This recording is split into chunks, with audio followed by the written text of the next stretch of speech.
The uncomfortable truth about authenticity. Picture yourself at a dinner party in London. The conversation flows smoothly, everyone agrees, everyone nods, everyone smiles. Then someone enters the room and says exactly what they think. The atmosphere shifts immediately. Suddenly, there's tension where there was comfort, uncertainty where there was predictability. This scenario captures something Carl Rogers spent his entire career studying: the profound discomfort that authenticity creates in others. Rogers, one of the most influential psychologists of the 20th century, identified a single ability that distinguishes what he called awakened or fully functioning individuals from the rest of society. And this ability, paradoxically, often provokes fear, resistance, and even hostility in those around them. Before we dive deeper, let me clarify what Rogers didn't mean. He wasn't talking about supernatural powers, mystical insights, or some exclusive enlightenment available only to a chosen few. Rogers was a scientist, a humanist, and above all, a pragmatist.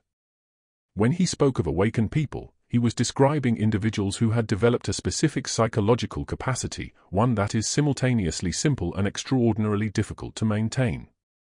That ability? Congruence. In Rogers' framework, congruence means complete alignment between your inner experience and your outer expression. It's the capacity to be genuine, transparent, and authentic in every moment, to feel what you feel, know what you know, and express it honestly without distortion or pretense. Sounds straightforward, doesn't it? Yet if you pause and consider your own life, you'll likely recognize how rare this quality actually is. How often do you say, "I'm fine," when you're struggling? How frequently do you laugh at jokes you don't find funny? How many times have you nodded in agreement with opinions you secretly oppose? Rogers understood that society functions on a vast network of these small deceptions. We've all learned to wear masks, to edit ourselves, to present acceptable versions of who we really are. And we've become so skilled at this performance that we often lose touch with our authentic selves entirely. But here's where it gets interesting. Rogers observed that some people break through this conditioning. Through therapy, through crisis, or through conscious effort, they develop the capacity to live congruently. They become awake to their own experience and honest in expressing it. And when they do, something fascinating happens. Other people become uncomfortable. Sometimes profoundly so. Why? That's the question we'll explore throughout this video. Because understanding this phenomenon reveals something fundamental about human psychology, about society, and about the hidden mechanisms that keep most of us trapped in patterns of inauthenticity. Rogers didn't develop these ideas in isolation. His work emerged from thousands of hours spent in therapeutic relationships, observing what actually helped people change and grow. Unlike many theorists of his time, Rogers trusted direct experience over abstract theory. He watched, he listened, and he documented what he saw. What he discovered challenged conventional wisdom. The therapeutic relationship that produced genuine transformation wasn't one where the therapist played expert, diagnosing problems and prescribing solutions. Instead, healing occurred when the therapist offered three specific conditions: unconditional positive regard, empathic understanding, and, crucially, congruence. When therapists were genuinely themselves, when they responded authentically rather than hiding behind professional facades, clients began to feel safe enough to explore their own authentic experience. And as they did, they started the journey toward becoming what Rogers called fully functioning persons. These individuals, Rogers noted, share remarkable characteristics. They trust their own experience. They remain open to new information. They live in the present moment rather than being imprisoned by past conditioning or future anxieties. And yes, they express themselves congruently. But Rogers also noticed something else, something darker and more troubling. As people became more authentic, they often faced rejection, criticism, and isolation from those around them. Friends withdrew. Family members expressed concern. Colleagues became suspicious. The very quality that made these individuals psychologically healthier also made them socially threatening. Over the next chapters, we'll examine why this happens, what it reveals about human nature, and what it means for anyone seeking to live more authentically. We'll explore the psychological mechanisms that make congruence so threatening, the social structures that punish authenticity, and the profound courage required to maintain genuineness in a world that constantly demands conformity. Because understanding this dynamic isn't just academic. It's deeply practical. Whether you're aware of it or not, you face this tension every day between who you truly are and who others expect you to be. So let's begin by understanding what congruence actually looks like in practice, and why Rogers considered it the cornerstone of psychological health. What congruence actually means. Let's get concrete. When Carl Rogers talked about congruence, he wasn't promoting rudeness disguised as honesty or emotional outbursts framed as authenticity. This is a crucial distinction that's often misunderstood. Congruence isn't about saying everything you think without filter. It's not about using radical honesty as an excuse to be hurtful. Rogers was describing something far more nuanced, the internal alignment between feeling, awareness, and communication. Imagine you're in a meeting at work. Your colleague presents an idea that you immediately recognize as flawed. You feel frustration rising in your chest. Your mind formulates several objections. Now, you have choices about how to respond. An incongruent response might look like this: you smile, nod, and say, "That's interesting," while internally screaming about how this will never work. You've created a gap between your inner experience and your outer expression. Your body might betray you: crossed arms, a tight jaw, averted eyes, sending mixed signals that confuse others and create subtle tension. A congruent response doesn't mean attacking your colleague. It means acknowledging your own experience honestly. "I'm noticing some concerns arising as I hear this. I'm worried about how it might impact the timeline we've committed to. Can we explore that aspect?" Notice what happened there. You acknowledged your internal experience: "I'm noticing concerns, I'm worried," and expressed it clearly without blame or pretense. You remained authentic to what you were feeling while still being respectful and constructive. This is congruence in action. It's the integration of self. Rogers developed this concept through careful observation of his own therapeutic practice. He noticed that when he tried to maintain a professional persona, when he hid his genuine reactions behind therapeutic techniques, the relationship felt hollow and progress stalled. But when he allowed himself to be fully present, acknowledging his own feelings and reactions honestly, clients responded with deeper openness. In one famous example, Rogers described working with a client who was being highly critical of him. His instinct was to remain professionally neutral, to interpret the criticism as transference or resistance. But instead, he acknowledged his own experience: "I'm feeling hurt by what you're saying. I want to understand what's happening between us." That moment of genuine vulnerability transformed the therapeutic relationship. The client, encountering real human presence rather than professional distance, felt safe enough to explore his own authentic feelings. But let's be clear about what congruence requires. It demands extraordinary self-awareness. You cannot be congruent if you're not aware of your own inner experience. Most people have spent years disconnecting from their feelings, burying inconvenient emotions, and convincing themselves they feel what they're supposed to feel. Congruence requires you to maintain constant contact with your actual experience. What am I feeling right now? What do I actually think? What's my genuine reaction? These aren't always easy questions to answer honestly. It also requires courage. Because once you're aware of your authentic experience, congruence demands that you express it, even when that expression might be uncomfortable, unpopular, or risky. Consider a common scenario. Your partner asks, "Do you want to visit my parents this weekend?" You don't want to go. You're exhausted, you need rest, and frankly, you find these visits draining. But you know your partner values these connections, and you don't want to seem unsupportive. The incongruent response: "Sure, that sounds fine." You go, you feel resentful, and your partner senses something is off but can't identify what. The weekend is tense in ways neither of you can name. The congruent response: "I'm feeling torn. Part of me wants to support your connection with your family, and part of me is really needing some quiet time to recharge. I'm wondering if we could find a solution that honors both needs." This response is harder. It requires you to acknowledge competing feelings, to be vulnerable about your needs, and to trust that the relationship can handle honesty. But it's also real. It gives your partner accurate information to work with and opens the possibility of genuine problem solving. Rogers observed that people who develop congruence often go through a predictable progression. Initially, they become aware of the gap between their inner experience and outer expression. This awareness itself can be uncomfortable. Suddenly you're noticing how often you're performing rather than being genuine. Then comes experimentation. They start expressing themselves more authentically in lower-stakes situations. They notice what happens. Often, they're surprised to discover that honesty is better received than they expected. But they also encounter resistance. And this is where things get interesting, and where we need to understand why congruence provokes such strong reactions in others. Because as people become more congruent, they inadvertently expose the incongruence in everyone around them. Their authenticity becomes a mirror that others find deeply uncomfortable to look into. Think about it. If you're in a room full of people wearing masks, and someone removes theirs, what happens?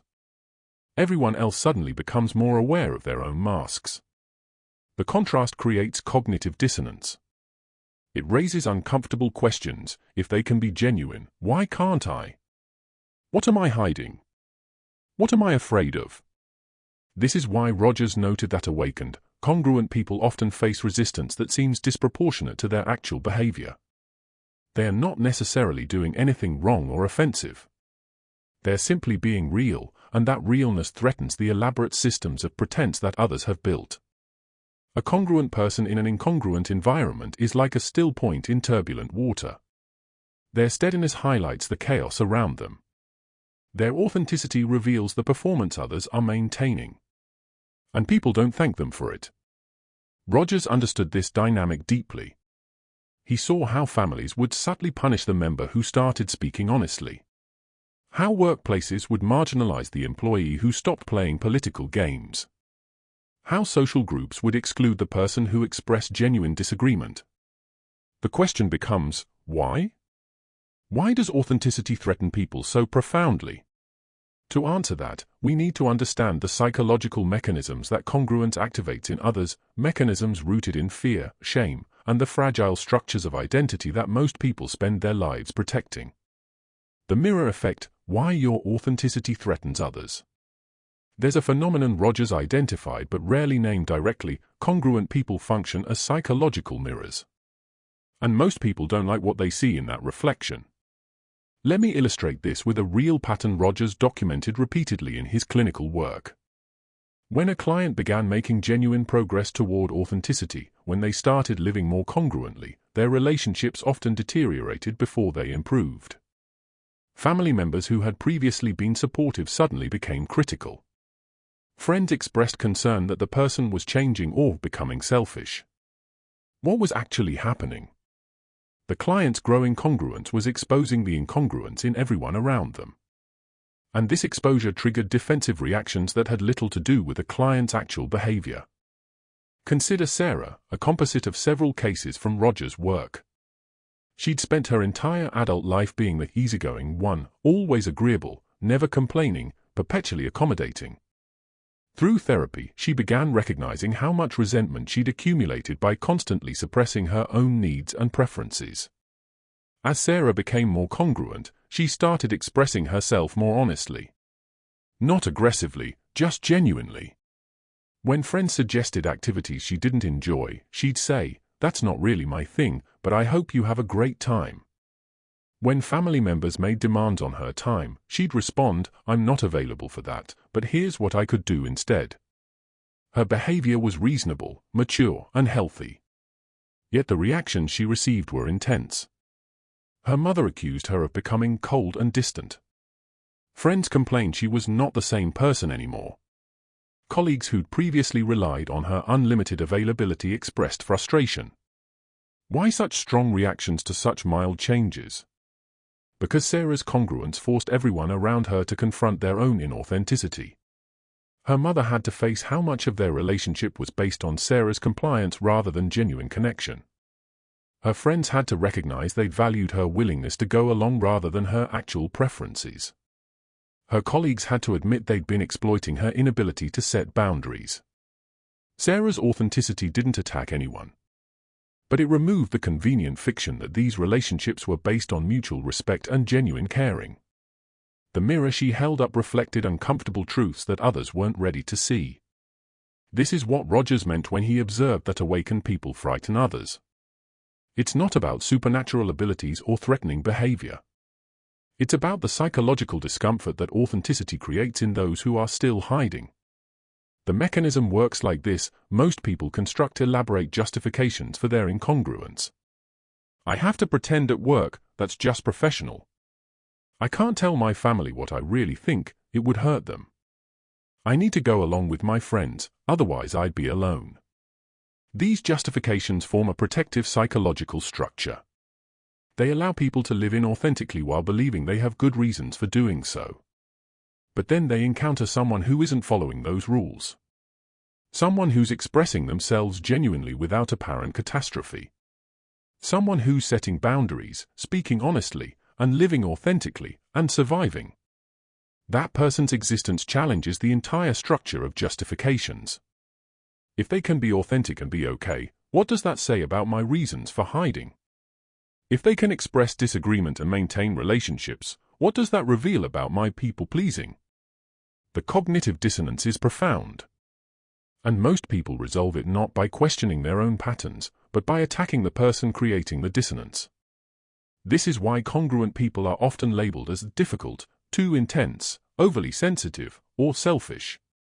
These labels aren't accurate descriptions, they're defensive projections.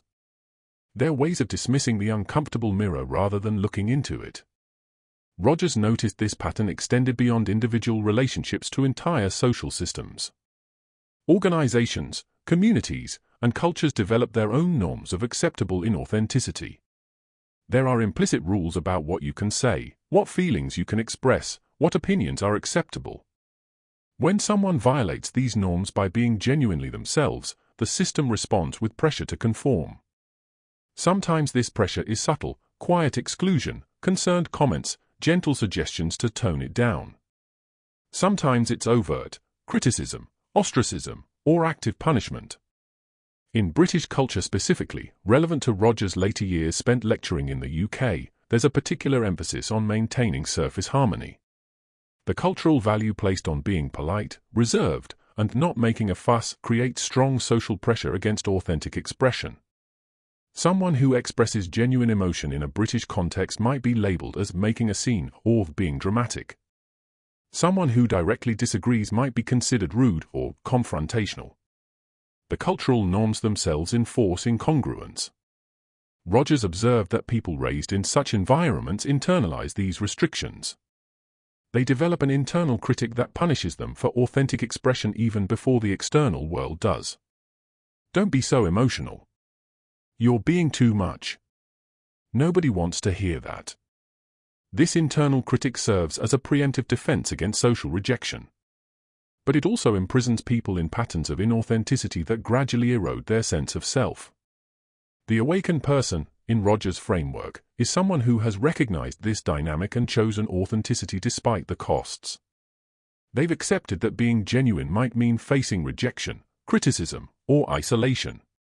They've decided that living congruently is worth more than universal approval. This isn't easy. Rogers never suggested it was. He acknowledged the profound loneliness that often accompanies authentic living, especially in the early stages before you found others who value genuineness. But he also observed something remarkable: people who commit to congruence report a quality of aliveness that incongruent people rarely experience.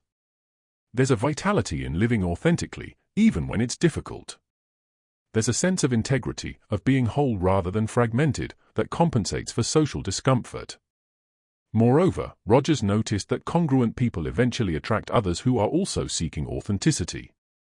They build relationships based on genuine connection rather than mutual performance. These relationships, while perhaps fewer in number, tend to be far more satisfying and sustainable. But in the meantime, they face the mirror effect. Their authenticity continues to reflect back the inauthenticity of others.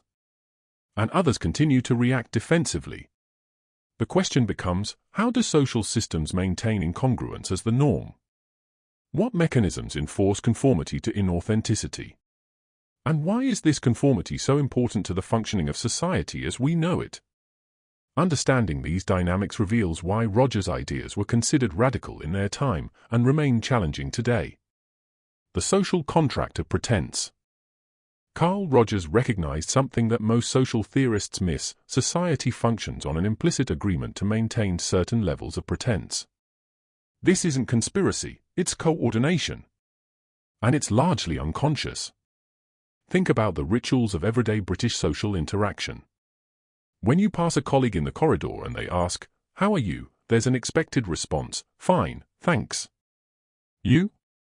This exchange serves a function, but it's not about genuine inquiry or honest disclosure. It's a social lubricant, a way of acknowledging each other's presence without actual vulnerability. What happens if you violate this contract? Imagine responding honestly, "Actually, I'm struggling quite a bit. My father's health is declining, I barely slept last night, and I'm questioning whether this job still makes sense for me." Your colleague would likely be uncomfortable. Not because they're callous, but because you've broken an unspoken rule. You've introduced genuine emotion into a space designed for surface pleasantness. You've demanded real presence in a moment scripted for performance. Rogers understood that these small rituals, multiplied across countless interactions, create a society where pretense is not just common but expected. We learn the scripts early: how to behave at school, what's appropriate at work, how to conduct ourselves at social gatherings. These scripts serve genuine purposes: they reduce social friction, create predictability, and allow diverse people to coordinate their behavior. But they also create a profound problem: people forget they're performing. The mask becomes the face. The script becomes the personality. And the authentic self, the actual thoughts, feelings, needs, and desires, gets buried so deeply that even the person themselves loses access to it. This is what Rogers called conditions of worth. From childhood, we learn that certain aspects of ourselves are acceptable and others are not. Parents, teachers, and peers communicate, sometimes explicitly, often implicitly, which feelings, thoughts, and behaviors earn approval and which provoke disapproval. A child who expresses anger might be told, "Don't be angry, there's nothing to be angry about." This isn't just a single correction, it's a lesson in acceptable emotional experience. The message: your internal experience is wrong. You shouldn't feel what you feel. Or consider a child who expresses authentic enthusiasm but is told repeatedly, "Calm down," or "Don't be so loud." The lesson: your natural vitality is too much. You need to dampen yourself to be acceptable. These lessons compound over years, creating elaborate conditions of worth. I'm acceptable when I'm helpful. I'm valuable when I'm successful. I'm lovable when I'm agreeable. The authentic self, the one who exists independent of these conditions, gradually disappears from conscious awareness. Rogers observed that most people reach adulthood with only the faintest connection to their genuine selves. They've become so skilled at performing the roles that earn approval that they no longer know who they'd be without the performance. This creates what Rogers called the logarithmic experiencing, the gap between your actual experience and your conscious awareness of that experience. Your body knows you're angry, exhausted, or dissatisfied, but your conscious mind has learned to deny, minimize, or reframe these feelings into more acceptable forms. Now, here's the crucial insight: this system of collective pretense serves important social functions, but it comes at enormous psychological cost. And society has a vested interest in maintaining it. Consider workplaces. Organizations function on hierarchies, roles, and norms that require people to suppress significant aspects of themselves. Employees are expected to maintain professional demeanors regardless of how they actually feel. They're supposed to be team players, which often means agreeing with decisions they oppose. They're meant to show enthusiasm for initiatives they find meaningless. This isn't necessarily malicious, it's how complex organizations coordinate behavior. But it requires systematic incongruence. And when someone breaks this pattern, when they start expressing themselves authentically, they're seen as a problem. Why? Because congruence is contagious. If one person starts speaking honestly about workplace dysfunction, others might follow. If one person starts setting real boundaries around their time and energy, others might demand the same. If one person stops performing enthusiasm they don't feel, the collective pretense becomes harder to maintain. Management in traditional organizations often perceives authenticity as a threat to order and productivity. And in some ways, they're right. If everyone suddenly stopped performing and started being genuine, many organizational structures would struggle to function as currently designed. The same dynamic operates in families. Family systems develop equilibrium around certain patterns, including patterns of who plays which roles. The responsible one, the funny one, the troubled one, these aren't just personality traits, they're functional roles that help the family system maintain balance. When someone steps out of their assigned role, when they start being genuinely themselves rather than performing the expected part, it destabilizes the entire system. Family members experience anxiety and often apply pressure, sometimes subtle, sometimes overt, to return to the familiar pattern.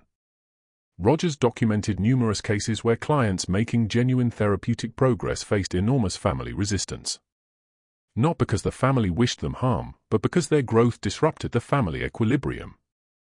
Their congruence revealed the incongruence everyone else was maintaining.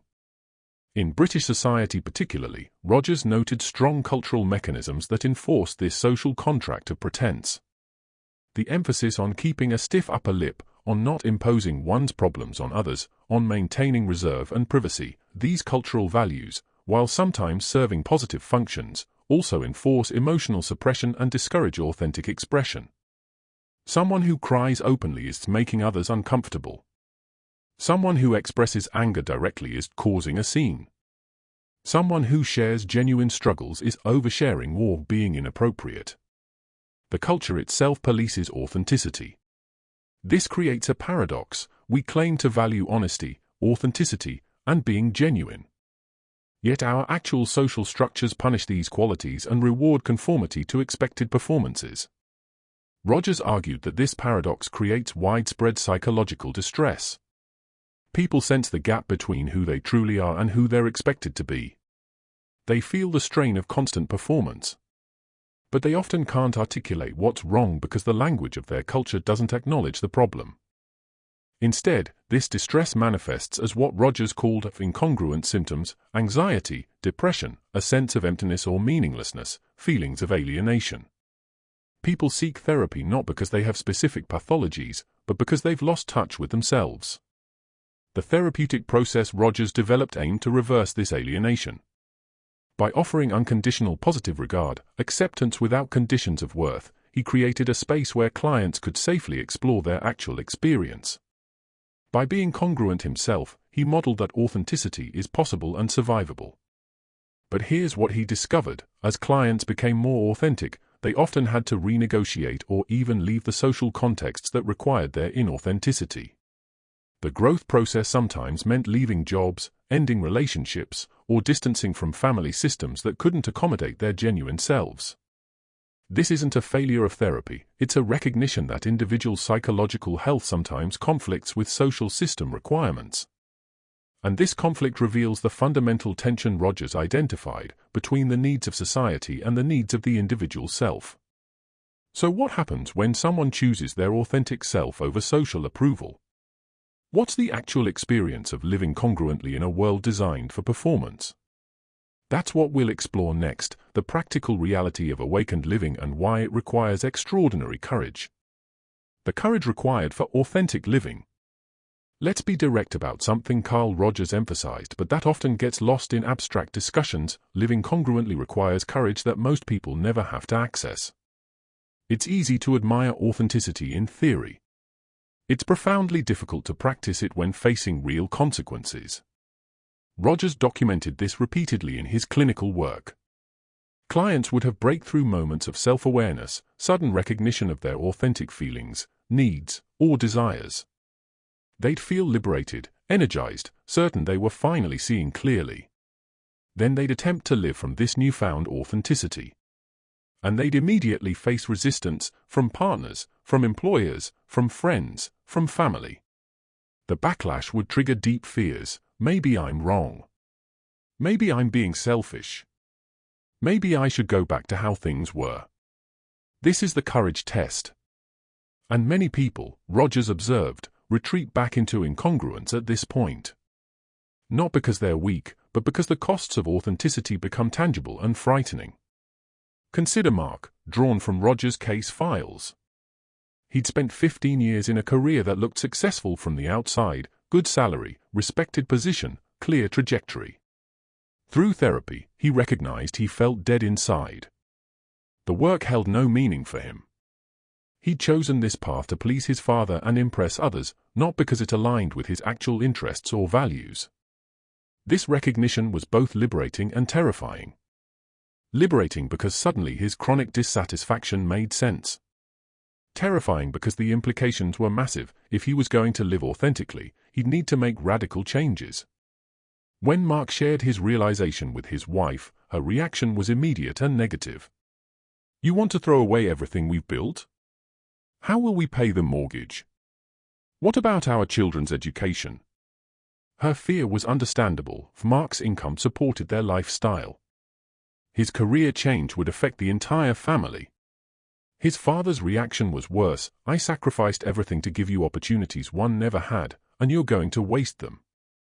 The implied message, "Your authenticity is a betrayal of my sacrifices." Friends were concerned he was having a midlife crisis. Colleagues suggested he was burned out and needed a holiday, not a career change. Everyone had an opinion, and almost everyone's opinion was that Mark should reconsider. This is what Rogers meant when he talked about the courage required for authenticity. It's not just about recognizing your truth, it's about maintaining that truth in the face of collective pressure to deny it. The courage manifests in several specific ways. First, there's the courage to trust your own experience over expert opinion. We live in a culture that constantly defers to external authority. Doctors tell you how you should feel physically. Psychologists tell you what's normal mentally. Religious leaders tell you what's right morally. Career advisors tell you what's practical professionally. The congruent person has to develop the capacity to say, "I appreciate your perspective, but my experience tells me something different." They have to trust their own organismic knowing, their felt sense of what's true for them, even when it contradicts received wisdom. Rogers believed this capacity was natural to humans but systematically trained out of us. Watch a young child, they know when they're hungry, tired, or uncomfortable. They trust their experience implicitly. But gradually, adults teach them to doubt themselves. "You can't be hungry, you just ate. You're not tired, you're just avoiding bedtime. That doesn't hurt, stop crying." By adulthood, most people have learned to privilege external interpretation over internal experience.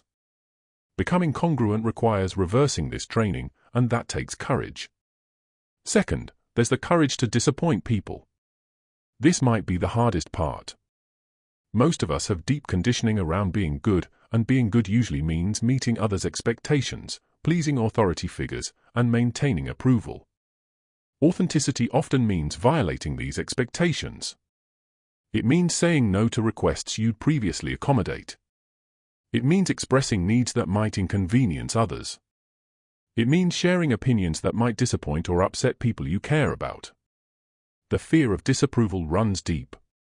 Psychologists have documented that social rejection activates the same brain regions as physical pain.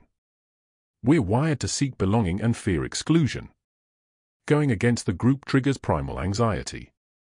Rogers observed that awakened people have to develop what he called an internal locus of evaluation. Instead of constantly looking outward for validation, do they approve? Am I acceptable?